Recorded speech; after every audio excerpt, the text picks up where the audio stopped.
Volume দাও তো একটু।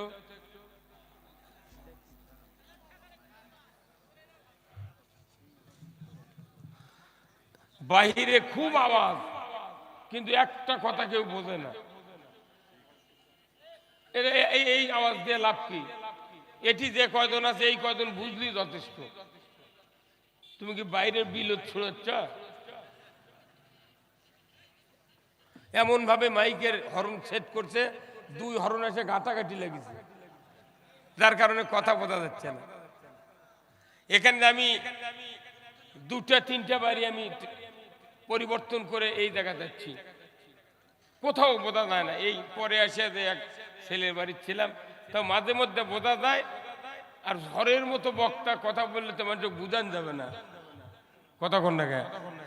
এখানে কোরআনের মাহফিল, 1 কোটি বক্তৃতা দিয়ে লাভ হবে না, 10টা বক্তৃতা মানুষকে বুঝাতে পারলেই যথেষ্ট। এই জোরে বলেন নাকি?